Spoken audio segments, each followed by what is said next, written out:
Assalamualaikum warahmatullahi wabarakatuh. Perkenalkan, saya adalah Haris Setiawan, SIKOM MIKOM.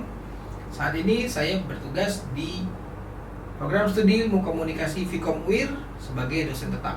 Ini adalah video pernyataan diri dosen dalam unjuk kerja Tridharma Perguruan Tinggi untuk mengikuti proses sertifikasi dosen tahun 2021.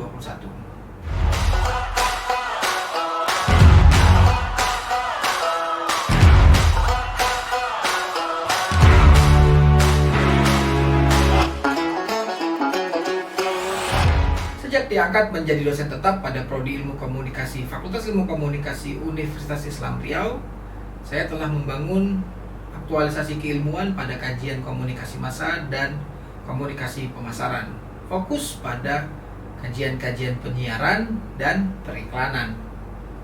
Aktualisasi tersebut saya hadirkan dalam cara berpikir, sudut pandang melihat masalah sosial, dan artikel-artikel karya ilmiah yang saya publikasikan pada jurnal nasional terakreditasi dan jurnal internasional bereputasi. Selain pada aktivitas penelitian dan pengabdian kepada masyarakat, aktualisasi keilmuan tersebut juga saya hadirkan pada proses perkuliahan, di mana saat ini saya mengampu mata kuliah dasar periklanan.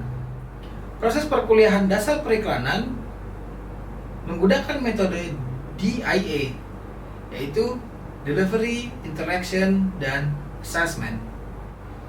Metode delivery yang saya gunakan adalah metode sinkronus berbasis video conference dan asinkronus berbasis rekaman video presentasi perkuliahan. Metode sinkronus yang saya gunakan adalah berbasis video conference menggunakan aplikasi Google Meet, sehingga pada saat yang bersamaan mahasiswa dapat dengan segera menikmati belajar bersama dalam sensasi visual namun dalam kualitas virtual yang terjaga. Pada metode asinkronus, kualitas materi yang diberikan pun juga saya pertahankan dengan menggunakan dua perangkat tambahan, yaitu adalah tablet dan pen tool, sehingga saya bisa memberikan catatan, menggambarkan model, ataupun memberikan penekanan pada materi yang sedang saya sampaikan. Hal tersebut saya lakukan supaya sensasi visual dan sensasi virtual perkuliahan dalam kelas dapat hadir pada aktivitas asinkronus. Interaction yang saya hadirkan dalam proses perkuliahan, di mana saya merujuk pada penggunaan Learning Management System milik UIR, yaitu adalah aplikasi cerdas dan tentunya dipandu dengan aplikasi Google Classroom, di mana kedua aplikasi ini digunakan sebagai sarana untuk komunikasi dua arah antara mahasiswa dengan saya ataupun saya dengan mahasiswa. Proses assessment, kontrak perkuliahan yang sudah disepakati di awal itu diletakkan di Google Classroom dan dapat dengan segera diakses oleh masyarakat, diakses oleh mahasiswa. Proses penilaian pada perkuliahan ini terbagi dalam beberapa kategori persentase nilai, di mana mulai nilai presensi, tugas-tugas kelompok, tugas-tugas individu, ujian tengah semester dan ujian akhir semester. Presentasinya telah diatur dan disepakati pada proses kontrak kuliah. Keterbukaan informasi pada akses nilai menjadi salah satu strategi saya untuk bisa memberikan gambaran bahwa proses perkuliahan ini terjadi dalam kondisi fair, di mana mahasiswa dapat dengan segera mengakses mata kuliah, mengakses nilai, baik itu nilai akhir, nilai tugas, ataupun nilai final pada perkuliahan ini dalam waktu yang sangat singkat dan terbuka. Sehingga saya dalam memberikan nilai sangat objektif berbasis pada nilai proses yang sudah ditentukan. Berikut adalah video presentasi, highlight dan potongan-potongan dari aktivitas sinkronus kuliah saya dengan mahasiswa mata kuliah dasar periklanan pada pertemuan yang ke-6. Selamat menyaksikan. Lalu built-in dan strategi dari built-in pada periklanan. Pada saat kita bicara etika, saya ingin tahu dulu kepada kawan-kawan, ini adalah materi di minggu-minggu sebelumnya, ya saya ingin review dalam bentuk kuis. Pertanyaan pertama, iklan dan promosi bedanya apa? Yang pertama. Pertanyaan kedua, FMCG adalah apa? Dan yang terakhir adalah durable goods adalah apa? Silakan Anda jawab sembari raise hand biar saya bisa lihat ininya. Apa namanya? Orangnya. Oke, Johan Hadianto dulu. Ada Johan Hadianto, Rangga Kusuma, dan siapa ini? Terakhir, ada Johan, Rangga, dan Zilal. Oke, cukup. Sudah 3 orang. Oke, Johan silakan dulu yang pertama. Johan mau jawab nomor berapa? Ya Pak, saya mau jawab nomor 3 Pak. Oke, durable goods itu apa?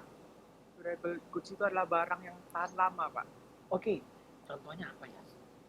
Tahan lama itu kayak motor mungkin Pak. Oke. Apa lagi? Motor, alat elektronik lah Pak. Oke, artinya pada proses periklanannya apakah rutinitas iklannya frekuensinya kenceng atau pada musim-musim tertentu atau gimana? Biasanya itu untuk iklannya itu ditujukan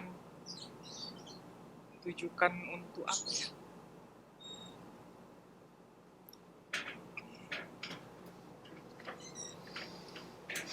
Sering mungkin Pak, frekuensi iklannya sering.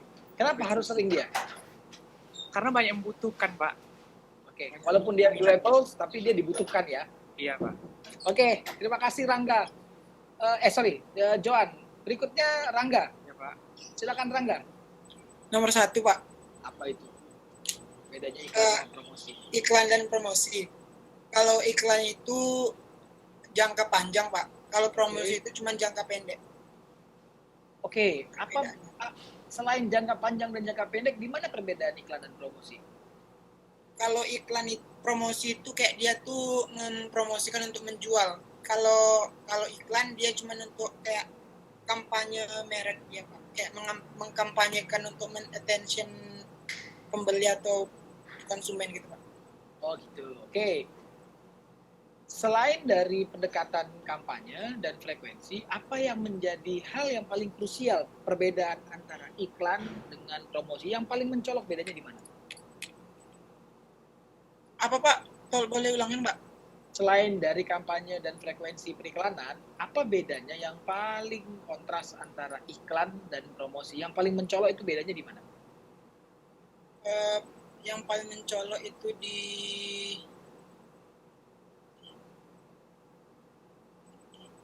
Apa bedanya iklan dan promosi? Yang emang bener-bener jelas perbedaannya. Kalau iklan tuh kayak gini dia, kalau promosi seperti ini dia. kalau promosi itu kayak memberikan tawaran, kayak memberikan promo gitu Pak. Misalnya beli 1 gratis 1. Oke. Kalau iklan tuh dia cuman kayak memberitahukan, oh ini loh Aqua, kayak ini apa, ini minuman Aqua kayak gitu. Oke. Perbedaan mencolok antara iklan dengan promosi, bahwa dalam promosi nggak ada kampanye, nggak ada campaign. Ya. Artinya targetnya adalah jualan, selling.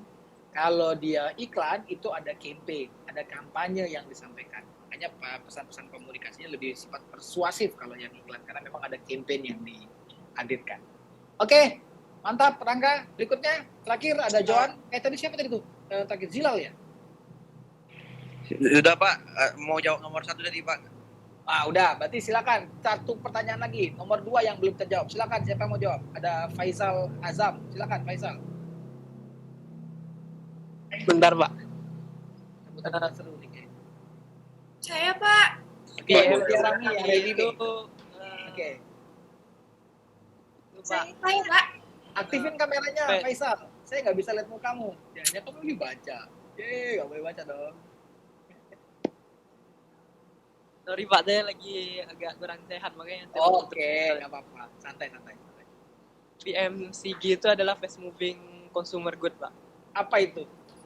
Fast moving consumer good itu adalah barang-barang yang tidaklah barang-barangnya itu cepat Pak.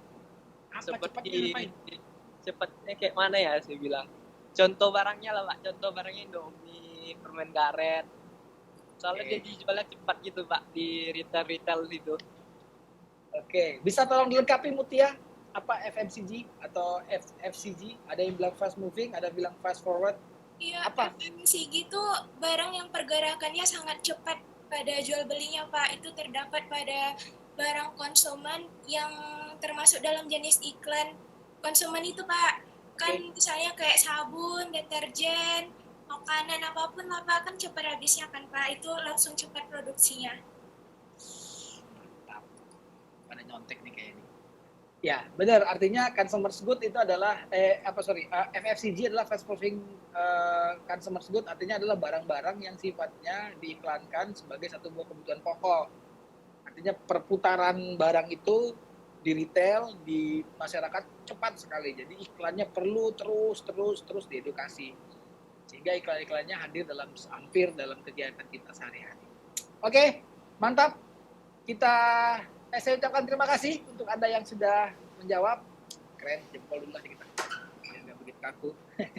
Oke, kita masuk ke materi kuliah ya. Supaya kita bisa lanjut. Oke, sudah berubah tampilannya pada materi kuliah? Belum, Pak. Belum, Pak. Oke, sebentar. Berarti saya masih... Belum, Pak. Stop presenting dulu, saya balikin lagi. Sebentar ya. Hop. Window. Oke, ini harus sudah berubah. Sudah berubah? Belum, Pak. Belum, Pak.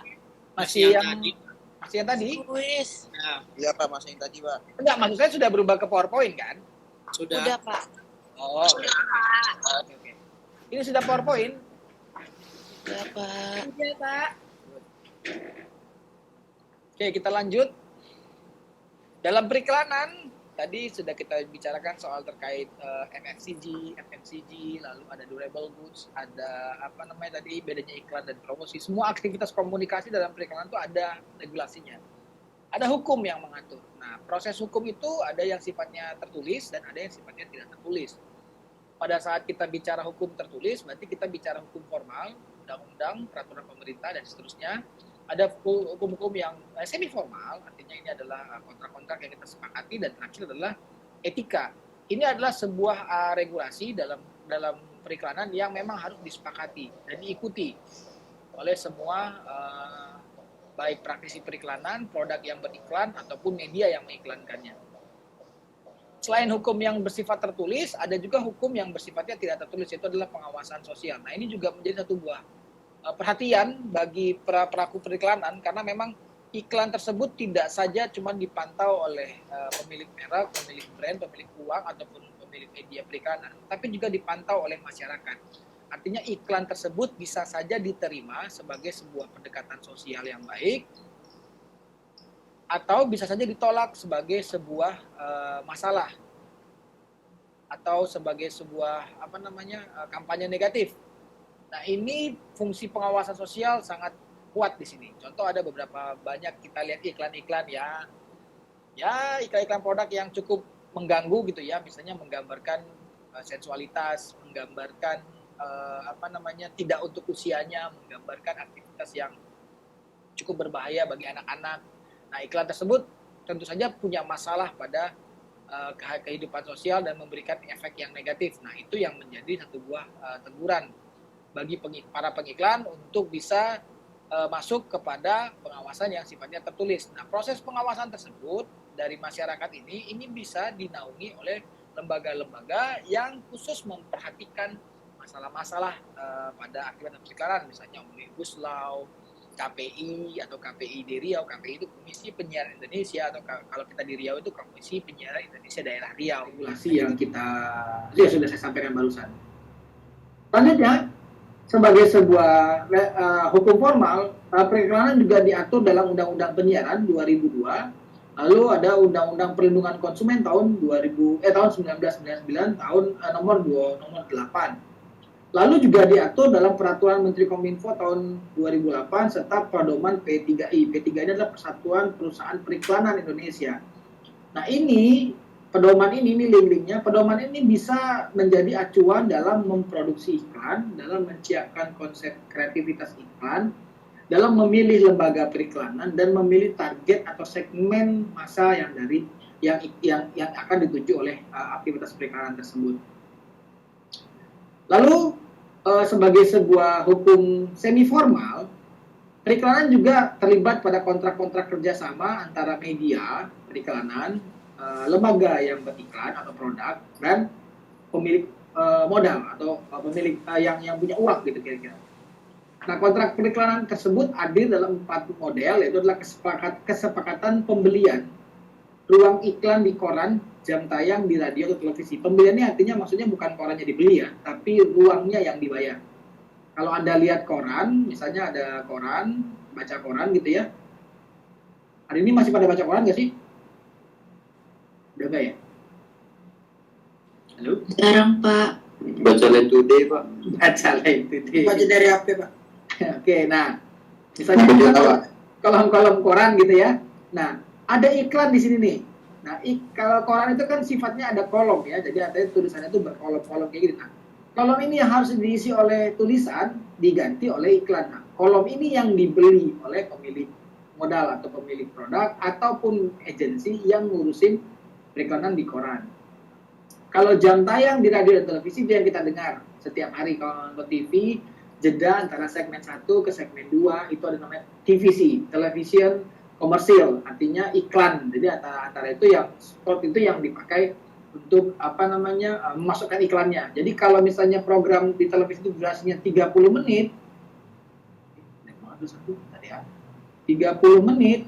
Nah, dalam 30 menit ini body programnya, artinya konten dalam program itu durasinya nggak sampai 30 menit. Itu paling maksimal diisi oleh 20 menit. 20 menit. Nah, dan sisanya itu diisi oleh TVC. Nah, itu yang menjadi ruang iklan yang dibayar oleh si pengiklan. Lalu berikutnya ada penyewaan tempat iklan atau ruang terbuka. Pernah lihat nggak kalau lagi jalan kita tembok rumah dicat, atau di pinggir jalan ada baliho atau billboard, itu ruang terbuka yang disiapkan sebagai ranah periklanan, itu sewa, bayar. Contoh kalau misalnya Anda yang tinggal di daerah jalan lintas, misalnya di Pangkalan Kerinci yang menuju ke Pelalawan itu kan banyak daerah tuh yang punya ruko besar-besar di pinggir jalan, biasanya temboknya itu diisi oleh warna-warni brand-brand tertentu, misalnya brand provider telekomunikasi atau apapun. Nah, itu menjadi salah satu wilayah tempat terbuka yang dipakai oleh periklanan. Zaman sekarang yang seru itu kalau Anda naik motor, suka lihat driver ojek online, di belakangnya itu dibikin kayak besi, ada iklannya. Atau di angkot, di kacanya stikernya ditempelin. Nah, itu adalah bagian-bagian tempat-tempat iklan pada yang wilayah terbuka. Di slide berikutnya. Oke, kita bicara etika. Periklanan itu tidak boleh melanggar 3 etika yang sudah dihadirkan dalam semua regulasi. Yaitu adalah menjelek-jelekkan atau fitnah. Bilang produk saya lebih bagus, produk dia enggak, itu tidak boleh. Mengumpat, artinya memberikan stimulus negatif terhadap sebuah produk, memberikan satu buah provokasi negatif pada produk-produk tertentu. Nah, saya contohkan untuk perang tak berkesudahan antara 2 produk ini. Putar videonya, saya putarkan ya. Waduh, ini nggak mau ya. Nggak otomatis. Oke. Ini adalah perang 2 merek minuman yang tak berkesudahan.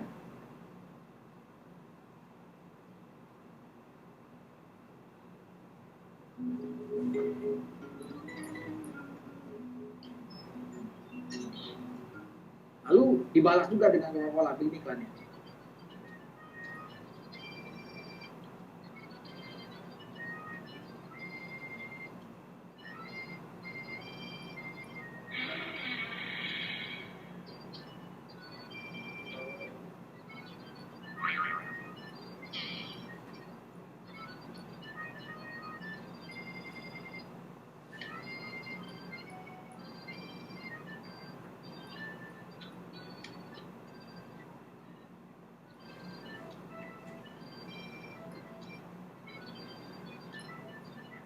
Apa sih yang diawasi? Ada 3 wilayah yang diawasi.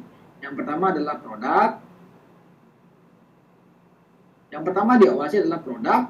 Ini juga diawasi karena ini juga perlu dapat pengawasan serius. Misalnya produk rokok. Produk rokok ini adalah produk yang tidak boleh beriklan pada media televisi atau media elektronik. Pada saat kita bicara etika iklan, tadi kita sudah bicara pengawasan, lalu kita bicara apa sih yang diawasi? Nah, tentulah kita bicara etika. Nah, Etika pada iklan built-in itu adalah iklan produk yang muncul pada tayangan televisi. Ada yang pertama adalah etika estetika yang disebut dengan istilah teknisnya adalah superimpose. Superimpose ini adalah ada objek lain secara visual, secara virtual masuk dalam frame tayangan yang ada di siaran televisi. Etika yang lain adalah etika built-in atau product placement, meletakkan produk tersebut secara fisik ada dalam frame. Oke, itu perkuliahan kita hari ini. Artinya untuk sebuah pemahaman terkait regulasi periklanan, saya harap Anda memahami apa yang sudah disampaikan, dan bagi Anda yang ingin bertanya, saya berikan kesempatan seluas-luasnya kepada 2 orang yang belum bertanya. Menentukan sebuah iklan beretika dan tidak beretika. Apa yang menentukan sebuah iklan beretika atau tidak beretika? Nah, iklan tersebut dalam konsep komunikasi massa, kita bicara keluar sedikit, dalam konsep komunikasi massa ada namanya gatekeeper. Artinya orang yang menjadi pengawas pada aktivitas periklanan dalam komunikasi massa. Etika ataupun tidak beretika iklan itu pertama ditentukan oleh si pembuat iklan. Kalau si pembuat iklannya lewat, artinya udahlah, kita naikin aja. Jalan terus sampai ke media, terakhir dikontrol oleh masyarakat lewat pengawasan tidak terstruktur. Nanti akan ada saja masyarakat yang akan melaporkan bahwa iklan tersebut sangat mengganggu. Contoh kayak saya tadi. Mungkin saja si medianya merasa bahwa iklannya aman kok ini, tapi begitu ditayangkan ada yang menyinggung. Saya misalnya yang merasa tersinggung, kayak Indonesia diolok-olok nih di media. Nah, akan ada yang melaporkan. Nah, soal etika ataupun tidak beretika bergantung kepada si gatekeeper yang ada dalam fungsi kreatif dalam iklan tersebut. Gitu kira-kira, Claudia. Baik Pak, terima kasih Pak. Sama. Tadi terakhir siapa tadi? Alfatur ya? Silakan Alfatur. Ya Pak. Pak mau bertanya Pak. Yes. Coba jelaskan kenapa sebuah iklan itu yang tidak menarik dapat dipromosikan, sedangkan sebuah iklan itu harus mempunyai daya tarik untuk mendapatkan konsumen atau perhatian dari itu Pak. Seseorang. Oke, saya dapat poinnya. Kenapa kok iklan yang tidak menarik itu tetap laku? Bahkan, ketidakmenarikan iklan itu adalah hal yang menarik bagi iklan itu sendiri. Dapat poin saya? Bahwa iklan yang tidak menarik itu adalah poin menariknya iklan itu sendiri. Jadi akhirnya diomongin orang. Contoh, saya pernah bikin riset, itu saya publikasikan di seminar internasional di Bali waktu itu. Saya melakukan penelitian tentang semiotik iklan beer brand. Apa sih bagusnya iklan beer brand itu? Gak ada bagus-bagusnya iklan beer brand itu, cuma tapi ada makna lain yang dia munculkan. Kita sebagai orang komunikasi melihat makna lain. Itu adalah dia membiarkan, sepertinya, tanda kutip gitu ya, dan hasil penelitian saya juga menyatakan seperti hal yang sama. Beer brand sebagai sebuah produk membiarkan orang merasa pada ambiguitasnya, kebingungannya. Susunya mereknya susu beruang, isinya susu sapi, iklannya kok naga. Muncullah meme-meme itu di mana-mana. Sehingga dengan itulah proses kreativitasnya akhirnya beer brand itu meningkat. Itu kira-kira, Alfatur. Oke Pak, terima kasih Pak. Sama-sama. Wah, saya masih lihat ada 3 orang ngacung nih. Ada Rizky, Zilal tadi udah. Pak, saya mau bertanya nih Pak. Oke. Konsekuensi hukum bagi pelaku usaha yang memproduksi atau menjual barang yang tidak sesuai dengan iklannya. Kalau tanya konsekuensi hukum, itu adalah ranah hukum. Tapi kalau dalam ranah regulasi, dia bisa saja iklannya dicabut, artinya produknya tidak boleh beriklan, diberikan sanksi tertentu, atau bahkan sampai ke pidana jika ada iklan-iklan yang meresahkan masyarakat. Nah, itu ada sanksi pidananya, ada kamar hukumnya yang membahas itu. Tapi dalam perspektif hukum, dalam perspektif komunikasi, yang paling erat adalah sanksi sosial. Pernah tahu kasus Ajinomoto? Ajinomoto itu kena sanksi sosial karena ternyata bla bla bla bla, dan ternyata dia kena sanksi sosial. Nah, itu adalah bentuk sanksi sosial. Akhirnya Ajinomoto sekarang terseok-seok naik lagi, mencoba untuk kembali mempertahankan kepercayaan masyarakat atau kepercayaan orang terhadap produknya. Itu yang sulit. Tapi kalau dalam kamar hukum itu ada regulasi, ada undang-undang yang mengatur bahkan sampai ke pidana. Begitu kira-kira, Aprilia? Wah, terakhir nih ada, gimana Aprilia? Iya Pak, dan saya ngerti. Oke, good. Nah, ini terakhir lah nih udah. Nih Rizky dari tadi ngacu nggak turun-turun tangannya. Silakan Rizky Setiawan. Pak, izin bertanya Pak. Oke.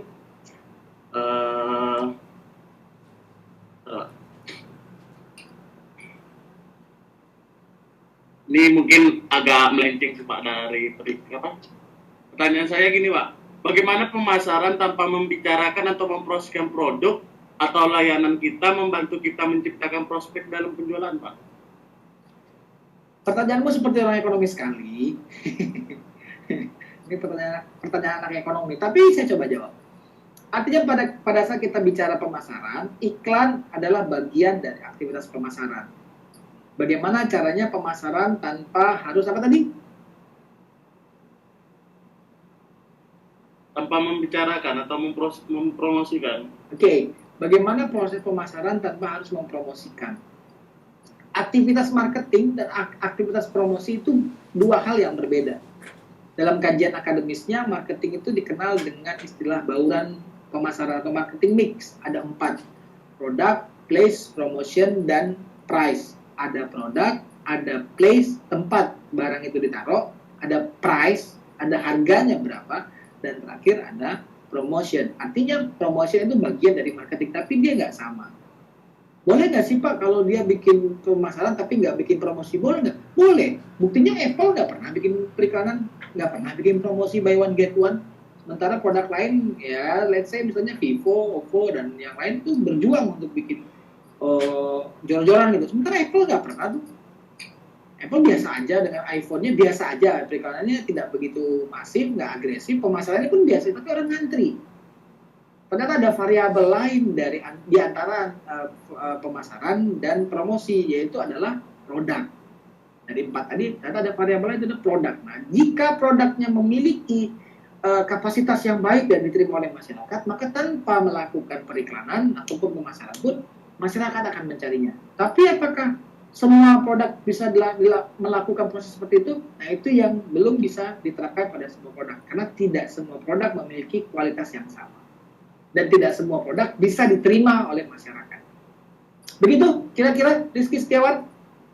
Baik Pak, terima kasih ya Pak. Ya, sama-sama. Ini dari grup Setiawan ya. Ada Rizky Setiawan, dan Setiawan yang lainnya. Terima kasih. Oke. Terima kasih untuk perkuliahan kita hari ini. Saya pikir cukup. Terima kasih untuk pertanyaannya. Selamat untuk kuis-kuisnya. Sampai ketemu di minggu-minggu berikutnya. Sampai ketemu nanti pada saat pelaksanaan UTS. Kita juga masih dalam proses daring, sehingga UTS pun juga dalam proses daring. Saya tutup kuliahnya. Mohon maaf kalau ada salah kata. Wabillahi taufiq walhidayah. Assalamualaikum warahmatullahi wabarakatuh. Waalaikumsalam warahmatullahi wabarakatuh.